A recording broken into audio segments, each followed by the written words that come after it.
alur rujukan Rumah Sakit Darurat Rujukan COVID-19, Rumah Sakit Marta Friska dan Rumah Sakit GL Tobing. Rumah sakit asal memastikan bahwa pasien yang dirujuk adalah PDP baru yang telah dikonfirmasi oleh dokter spesialis paru, penyakit dalam, dan bukan pasien PDP yang sedang dalam perawatan di rumah sakit asal. Pasien PDP sudah harus dilakukan pemeriksaan darah lengkap, foto toraks, dan EKG sebelum dirujuk. Rumah sakit asal meminta persetujuan kesediaan pasien dirawat di rumah sakit darurat rujukan COVID-19 tanpa didampingi keluarga serta tidak ada jam kunjungan keluarga kecuali pasien anak di bawah 15 tahun. Pasien anak boleh didampingi satu anggota keluarga. Rumah sakit menghubungi hotline Rumah Sakit Darurat rujukan COVID-19 Marta Friska Multatuli 061 414 9666 0813 6213 6822. Hotline Rumah Sakit Darurat rujukan COVID-19 Rumah Sakit JL Tobing 0822 6804 0024. Pasien dikirim dengan menggunakan ambulans rumah sakit asal dengan membawa hasil pemeriksaan.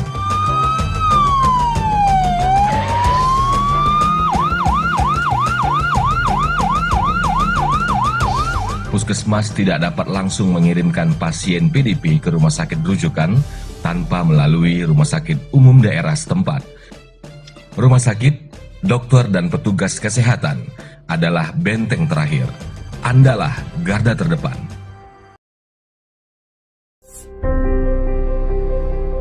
Hai, bagaimana kabar kalian? Semoga selalu dalam keadaan prima dan jauh dari ancaman virus serta penyakit apapun ya. Mengingat saat ini sedang marak tentang mewabahnya virus novel corona. Virus novel corona menyebabkan wabah pneumonia di kota Wuhan, Tiongkok pada Desember 2019 dan menyebar ke negara lainnya hingga kini. Penyebab infeksi virus corona tersebut antara lain percikan air liur pengidap bisa dari batuk dan bersin, menyentuh tangan atau wajah orang yang terinfeksi, menyentuh mata, hidung, atau mulut setelah memegang barang yang terkena percikan air liur pengidap virus corona. Gejala yang timbul bila terjangkit virus novel corona bisa beragam, bergantung pada jenis corona yang menyerang dan seberapa serius infeksi yang terjadi. Berikut beberapa gejala virus corona yang terbilang ringan: hidung beringus, sakit kepala, batuk, sakit tenggorokan, demam, merasa tidak enak badan. Hal yang perlu ditegaskan, beberapa virus corona dapat menyebabkan gejala yang lebih parah. Infeksinya dapat berubah menjadi bronkitis dan pneumonia, yang menyebabkan gejala seperti demam yang mungkin cukup tinggi bila pasien mengidap pneumonia, batuk dengan lendir, nyeri dada atau sesak saat bernapas. Infeksi bisa semakin parah bila menyerang kelompok individu tertentu. Contohnya, orang dengan penyakit jantung atau paru-paru, orang dengan sistem kekebalan yang lemah.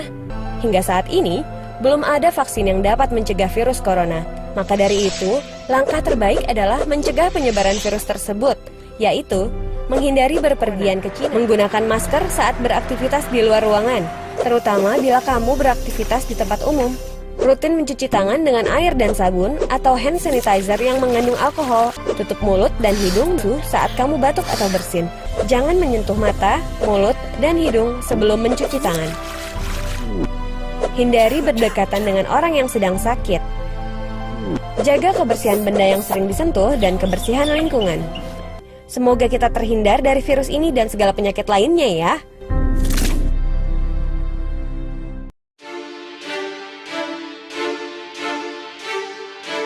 Bismillahirrahmanirrahim.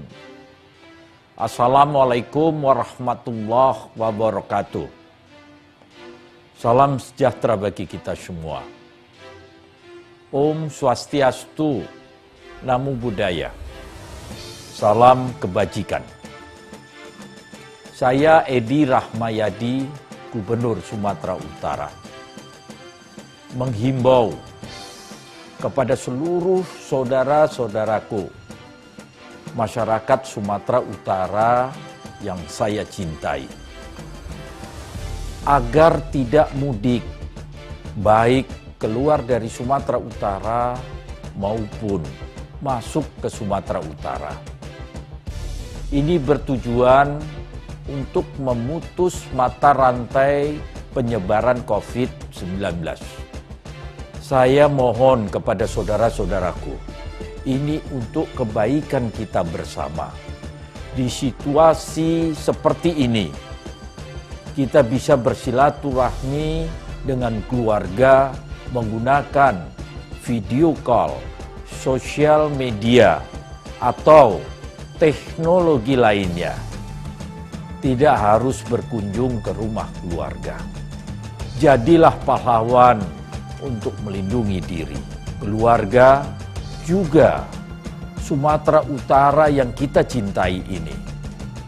Saat ini, Sumatera Utara sudah meningkatkan status dari siaga darurat bencana non-alam COVID-19 menjadi status tanggap darurat hingga tanggal 29 Mei 2020.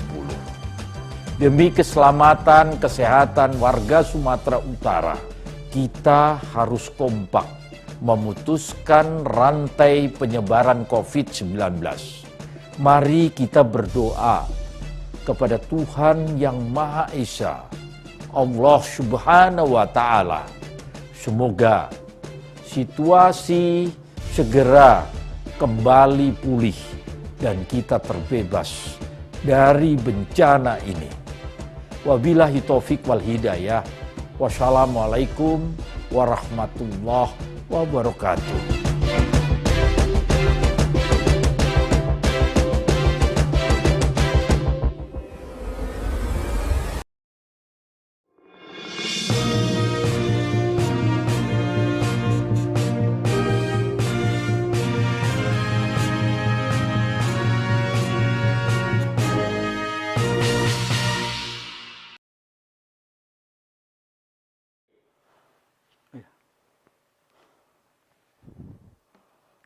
Assalamualaikum warahmatullahi wabarakatuh. Salam sejahtera bagi kita semua. Selamat sore saudara-saudara warga masyarakat Sumatera Utara yang saya cintai dan saya banggakan. Mensikapi perkembangan wabah COVID-19 di wilayah Sumatera Utara yang hingga saat ini masih berlangsung, agar para warga masyarakat Sumatera Utara dapat saling bahu-membahu, bergotong royong dalam mengingatkan saudara-saudara kita yang belum melaksanakan upaya-upaya pencegahan dalam rangka mencegah penularan COVID-19 di wilayah kita. Bagi yang tidak menggunakan masker, marilah kita ingatkan mereka untuk dapat menggunakan masker. Bahkan masker berbahan kain sudah sangat berguna bagi kita sebagai masyarakat umum. Kemudian bagi saudara-saudara kita yang masih berkerumun, berkumpul, agar dapat kita ingatkan supaya mereka dapat menjaga jarak dan menghindari perkerumunan.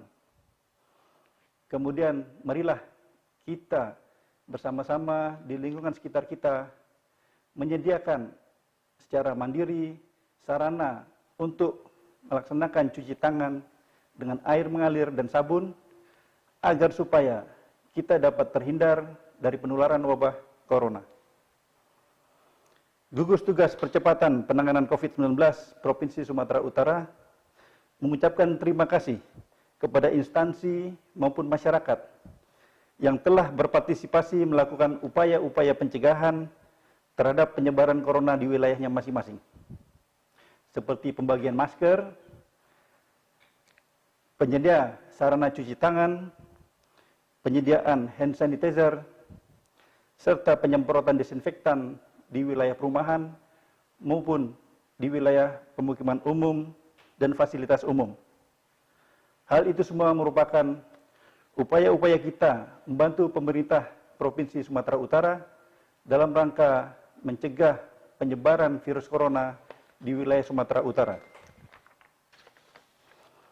COVID-19 dapat mengenai siapapun termasuk kita, baik yang tua maupun muda, masyarakat umum maupun petugas kesehatan.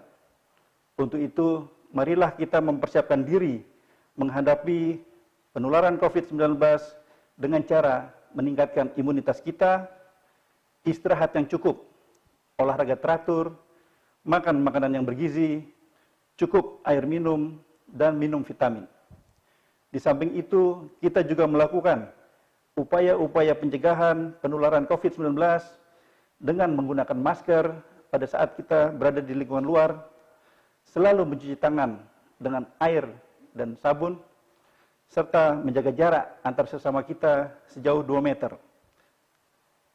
Perkembangan terakhir yang berhasil direkap gugus tugas percepatan penanganan COVID-19 di Provinsi Sumatera Utara hari Senin tanggal 13 April 2020 pukul 17.00 waktu Indonesia Barat adalah sebagai berikut.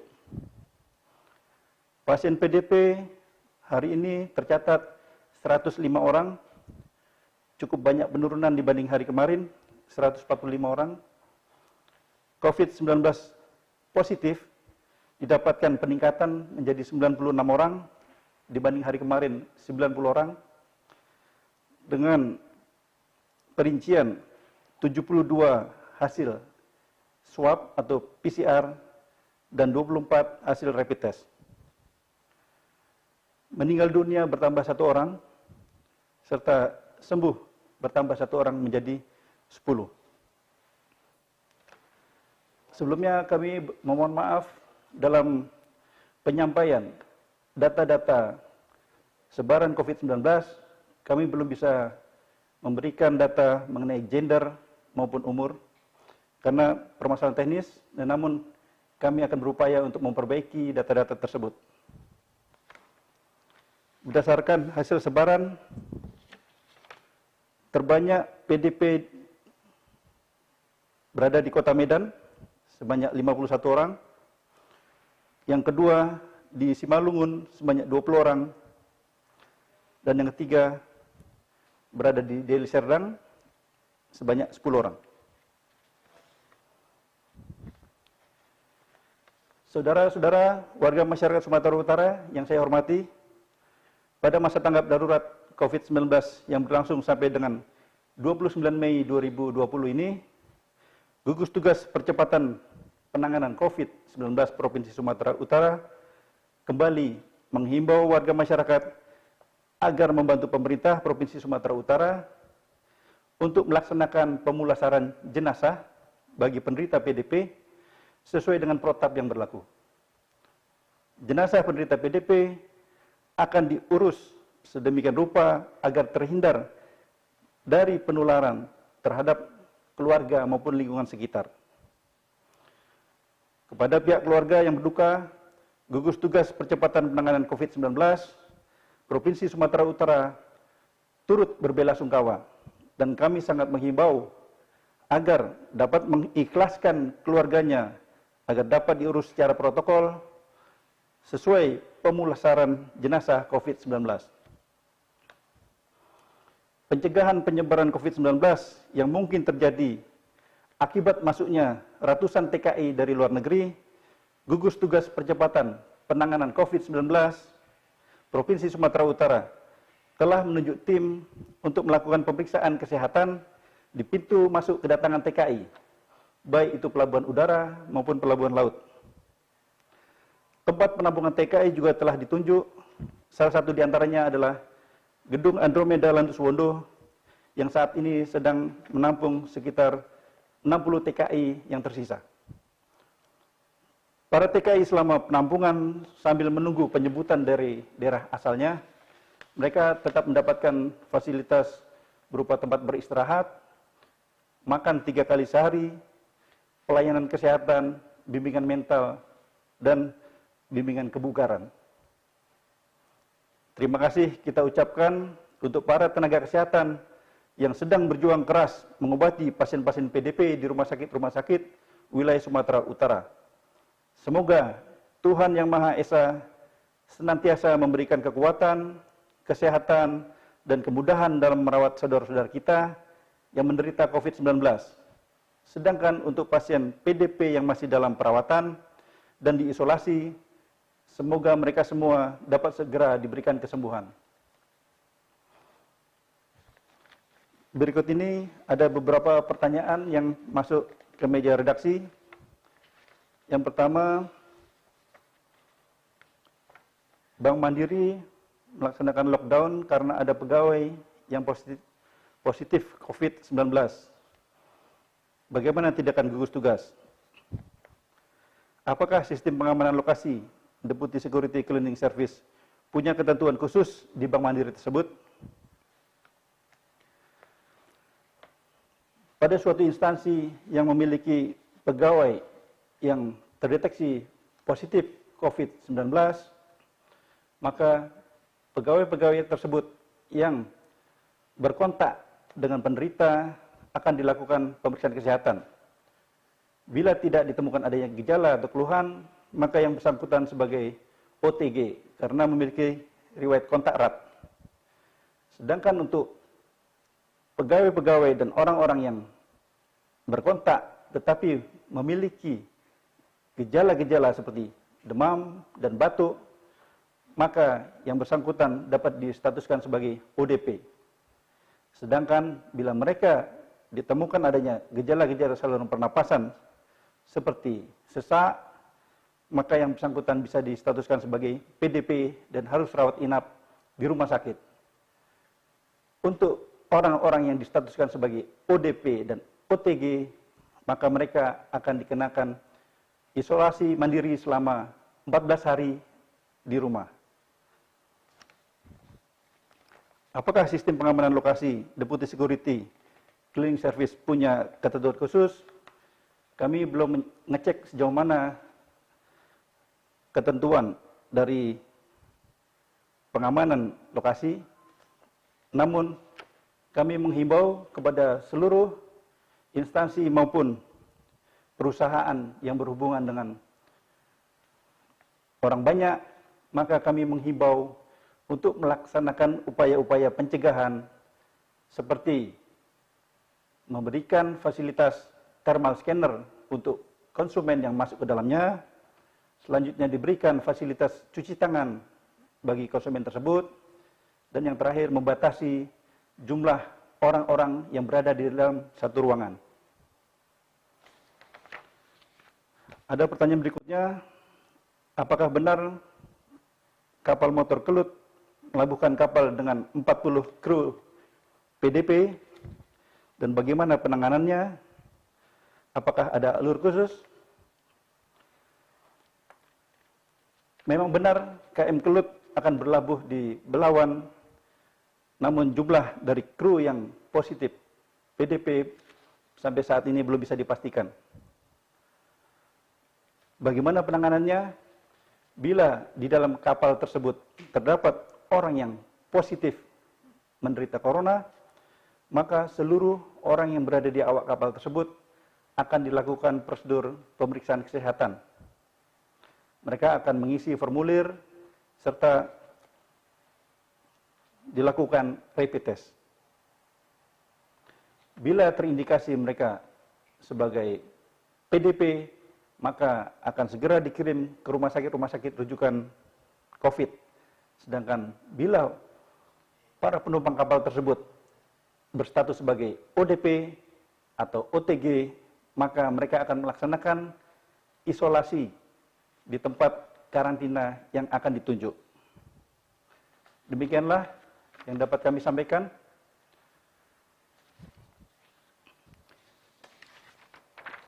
Gugus Tugas Percepatan Penanganan COVID-19 berterima kasih kepada para donatur yang telah menyumbangkan donasinya.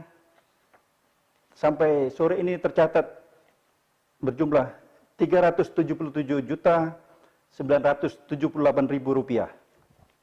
Dan bagi warga masyarakat yang masih bersedia berkenan untuk mendonasikan sebagian rezekinya, dapat mentransfer ke Sumut Peduli COVID-19, Bank Sumut nomor rekening 100010273 kali 74 kali. Semoga Tuhan Yang Maha Kuasa dapat memberikan perlindungan kepada kita semua, warga masyarakat Sumatera Utara, sehingga wabah corona ini dapat segera berakhir. Wassalamualaikum warahmatullahi wabarakatuh. Sumut lawan corona, bersama kita bisa. Horas.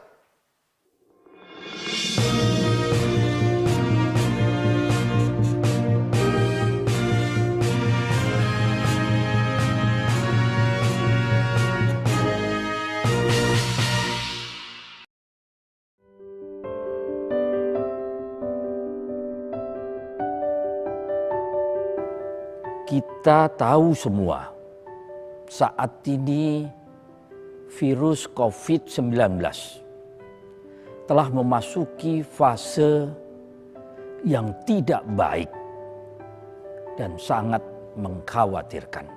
Saya meminta seluruh masyarakat agar mengisolasi diri di rumahnya masing-masing hingga keadaan yang lebih baik.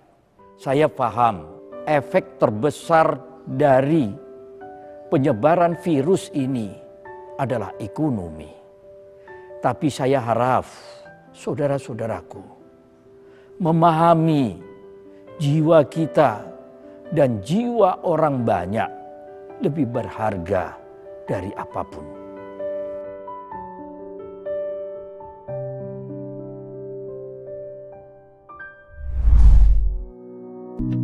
Wabah virus corona bisa kita hindari bila mereka yang terkena penyakit ini melakukan isolasi diri. Tidak semua pasien corona harus dirawat di rumah sakit. Mereka yang tidak termasuk kelompok rentan cukup melakukan isolasi diri di rumah. Protokol isolasi diri sendiri dalam penanganan COVID-19. Mengapa orang yang diduga tertular COVID-19 diisolasi setidaknya 14 hari? Gejala COVID-19 biasanya muncul dalam rentang 1-14 hari berupa batuk, demam, atau sesak nafas. Dalam selang waktu itu, kondisi orang diduga terinfeksi COVID-19 diisolasi dan dipantau di rumah sakit, rumah, atau tempat lain. Untuk memastikan infeksi, akan dilakukan tes beberapa kali. Apabila Anda bukan kelompok rentan seperti lansia atau memiliki penyakit kronis lain seperti diabetes, jantung, kanker, penyakit paru kronik, AIDS, penyakit autoimun, dan sejenisnya, maka Anda dapat secara sukarela atau berdasarkan rekomendasi petugas kesehatan melakukan isolasi mandiri. Apakah isolasi mandiri itu? Isolasi mandiri adalah upaya mencegah penyebaran COVID-19 dengan berdiam diri di rumah sambil memantau kondisi diri kita, seraya tetap menjaga jarak aman dari orang sekitar atau keluarga. Siapa yang perlu melakukan isolasi mandiri? Siapapun yang memiliki gejala sakit seperti demam, batuk atau pilek, nyeri tenggorokan, atau gejala penyakit pernafasan lainnya, atau termasuk dalam kelompok orang dalam pemantauan atau ODP, yaitu orang yang pernah berkontak erat dengan pasien positif COVID-19 dan atau orang dengan riwayat perjalanan dari negara atau transmisi lokal COVID-19. Berapa lama waktu isolasi diri? Setidaknya selama 14 hari sampai hasil pemeriksaan sampel di laboratorium diketahui. Apa yang perlu dilakukan saat isolasi mandiri? Tinggal di rumah dan jangan keluar, kecuali untuk mencari pertolongan medis. Sebisa mungkin, gunakan kamar terpisah dan selalu jaga jarak setidaknya 1 meter dari anggota keluarga lain. Selalu gunakan masker selama masa isolasi diri. Ganti masker secara rutin apabila basah atau kotor. Lakukan pengukuran suhu harian dan observasi gejala seperti batuk atau kesulitan bernafas. Hindari berbagi peralatan makan seperti piring, sendok, garpu, dan gelas, perlengkapan mandi seperti handuk atau sikat gigi, dan juga benda berbahan kain, misalnya pakaian atau selimut. Terapkan perilaku hidup bersih dan sehat seperti makan makanan bergizi, rutin mencuci tangan dengan sabun dan air mengalir, serta melakukan etika batuk dan bersih. Upayakan berada di ruang terbuka dan berjemur sinar matahari setiap pagi. Jaga kebersihan rumah dengan cairan disinfektan, terutama untuk area atau permukaan yang sering tersentuh tangan. Hubungi segera fasilitas layanan kesehatan bila sakit memburuk, seperti mengalami sesak nafas. Apa yang tidak boleh dilakukan saat isolasi mandiri? Tidak boleh keluar rumah, termasuk untuk bekerja, apalagi ke ruang publik. Bila sangat terpaksa harus keluar, gunakan masker dan hindari transportasi publik atau tempat ramai. Tidak boleh berbagi alat makan, mandi, dan pakaian bersama anggota keluarga lainnya. Cuci peralatan makan dan pakaian secara mandiri, terpisah dari anggota keluarga lain. Bila harus berbagi kamar mandi atau mesin cuci pakaian, maka bersihkan dengan desinfektan setelah dipakai. Bagaimana menjaga pertahanan tubuh selama masa isolasi mandiri? Tetap terapkan pola hidup sehat, antara lain dengan makan makanan bergizi seimbang, perbanyak buah dan sayur, istirahat yang cukup, lakukan olahraga ringan, dan hindari merokok atau minum alkohol. Isolasi mandiri bukanlah sesuatu yang sulit, namun membutuhkan komitmen baik dari diri sendiri maupun keluarga dan orang terdekat. Orang yang menjalani isolasi dapat mengalami kesepian, kekhawatiran, dan ketidaknyamanan saat mengalami gejala sakit. Maka mereka perlu dibantu, didukung, dan diberi semangat. Mari saling berempati, perkuat solidaritas, dan bersama kita melawan corona.